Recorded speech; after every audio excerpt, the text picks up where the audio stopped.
नमस्कार छात्रों, मैं संदीप मिश्रा आज आप लोगों के लिए त्रैमासिक परीक्षा के पाठ्यक्रम को लेकर के आया हूँ। कक्षा 9 के विद्यार्थियों के लिए, जैसा कि आप जानते हैं, इसके पहले मैंने कक्षा 10 के विद्यार्थियों के लिए त्रैमासिक परीक्षा का पाठ्यक्रम बता दिया है। और जिन विद्यार्थियों ने अभी तक उस वीडियो को देखा नहीं है वो आइकॉन जो बटन है उस पर क्लिक करके देख सकते हैं।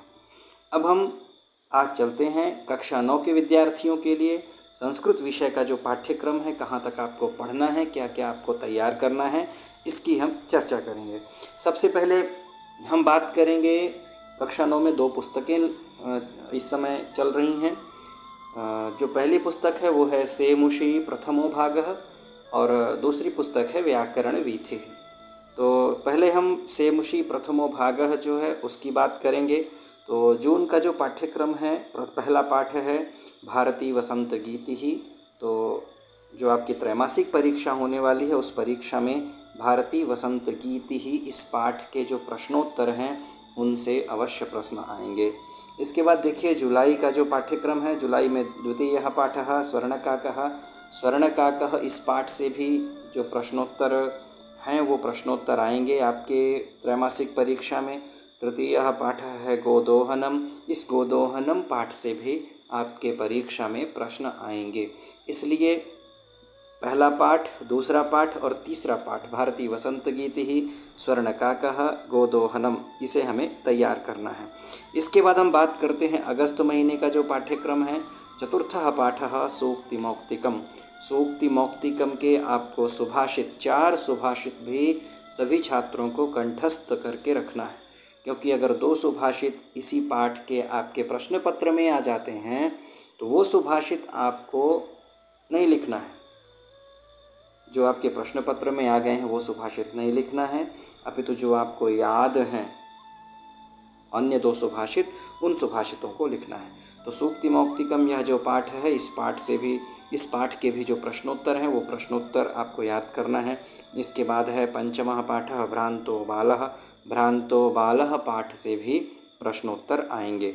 इसके बाद सितंबर महीने का पाठ्यक्रम है। सितंबर महीने में 8वां पाठ है लौह तुला। लौह तुला से भी प्रश्नोत्तर आएंगे। और 9वां पाठ है सिक्ता सेतुः। यह संपूर्ण सितंबर का है, इसलिए लौह तुला से ही प्रश्न आ सकते हैं, आने की संभावना है। वैसे तो अगस्त महीने तक जो पाठ्यक्रम है उसी पाठ्यक्रम से परीक्षा में प्रश्न आने वाले हैं। इसके बाद देखिए, यह तो सेमुषी प्रथमो भाग के पाठ हो गए कि किन किन पाठों से प्रश्न आएंगे। पहला पाठ, दूसरा पाठ, तीसरा पाठ, चतुर्थः, पंचमः और षष्ठः और सप्तमः, इन पाठों से ही प्रश्न आएंगे। इसके बाद हम देखिए, ये मैंने 8वां पाठ लिख दिया है और 9वां पाठ लिख दिया है। ये आपका षष्ठः पाठ है और यह सप्तमः पाठ है। ये टंकण दोष है। इसके बाद देखिए, हम बात करते हैं व्याकरण वीथि जो पुस्तक लगती है उस पुस्तक से क्या क्या आएगा। तो देखिए, प्रथम अध्याय में जो वर्ण विचार है, वर्ण विचार से कुछ प्रश्न आएंगे।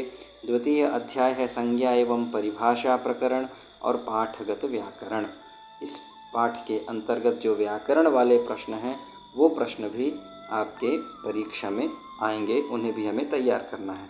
इसके बाद देखिए, हम चलते हैं जुलाई का जो पाठ्यक्रम है, जुलाई के पाठ्यक्रम की ओर चलते हैं। जुलाई के पाठ्यक्रम को देखते हैं और उसकी हम तैयारी करते हैं। तो जो जुलाई का पाठ्यक्रम है, तृतीयः अध्यायः, तीसरे अध्याय में संधि ही, स्वर संधि ही, व्यंजन संधि ही, विसर्ग संधि ही, जो 3 संधियां हैं, इन संधियों से भी प्रश्न रहने वाले हैं। तो निश्चित ही स्वर संधि, व्यंजन संधि और विसर्ग संधि का हम अभ्यास कर लेंगे और निश्चित ही आपके शिक्षकों ने आपको पढ़ाया होगा। इसके बाद चतुर्थ अध्याय है शब्द रूप का सामान्य परिचय। शब्द रूप का सामान्य परिचय से आशय है कि अकारांत शब्द, आकारांत शब्द, इकारांत शब्द, ईकारांत शब्द, ये आपको कंठस्थ होने चाहिए, क्योंकि हो सकता है निश्चित ही परीक्षा में तो पूछेगा ही, जैसे बाल केन में कौन सी विभक्ति है, बाल का नाम में कौन सी विभक्ति और कौन सा वचन है, ऐसे प्रश्न 2-3 प्रश्न रहते हैं। इसके बाद जो पंचम अध्याय है धातुरूप सामान्य परिचय, धातुरूप का भी सामान्य परिचय पूछ सकता है। तो उसे भी हमें तैयार करके रखना है। धातु रूप जैसे गच्छितः गच्छति गच्छतः गच्छन्ति, गच्छसि गच्छथः गच्छथ, गच्छामि गच्छावः गच्छामः, यह लट लकार का रूप है। अब इसी में से पूछ लेगा कि प्रथम पुरुष द्विवचन में गम धातु का क्या रूप बनता है, तो गच्छतः, ये हमें ध्यान रखना है। इसके बाद अपठित गद्यांश पूछ सकता है और पाठगत जो व्याकरण है, अर्थात आपने जो पाठ में न केवल व्याकरण विधि की बात यहाँ हो रही है, अपितु सेमुषी में जो पाठगत व्याकरण रहती है वो भी आपसे पूछा जाएगा। इसके बाद जो अगस्त महीने का पाठ्यक्रम है वो है 6ठः अध्यायः उपसर्गः और 7मः अध्यायः अव्ययः, अर्थ अव्ययम्, अव्ययः नहीं अव्ययम् इति भवति भवतु। तो इसके बाद हम देखते हैं कि जो 7वां अध्याय है उपसर्ग और अव्यय, उपसर्ग भी पूछ सकता है। द्वाविंशतिः उपसर्गाः आप सभी जानते हैं, निश्चित ही आपको पढ़ाया गया होगा। और जो अव्यय हैं तत्र, कुत्र, अन्यत्र, अत्र, सर्वत्र, इन अव्ययों के बारे में भी, एव, इति, इन अव्ययों के बारे में भी हमें तैयारी करके रखनी है।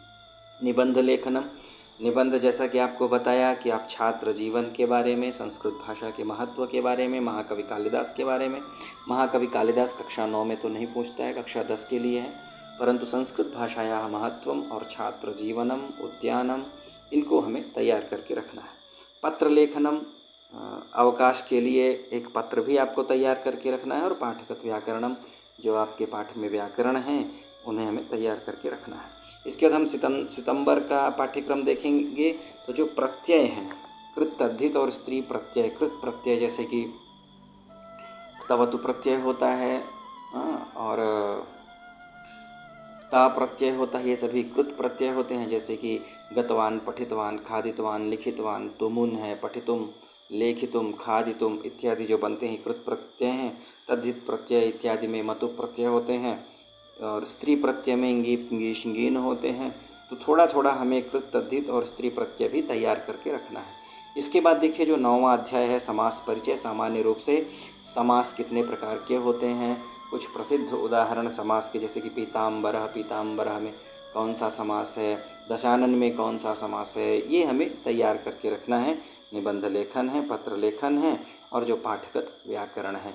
इस प्रकार से कक्षा 9 के विद्यार्थियों को सेमुषी प्रथमो भागः के 6 और 7 पाठ तक तैयार करके रखना है। और जो व्याकरण विधि है उसमें संधि, समास और प्रत्ययों को थोड़ा सा अच्छे से हमें तैयार करना है। और आशा है कि आप सभी की परीक्षा बड़े अच्छे तरीके से हो जाएगी और आप इस वीडियो को देख करके अच्छे से तैयारी कर लें।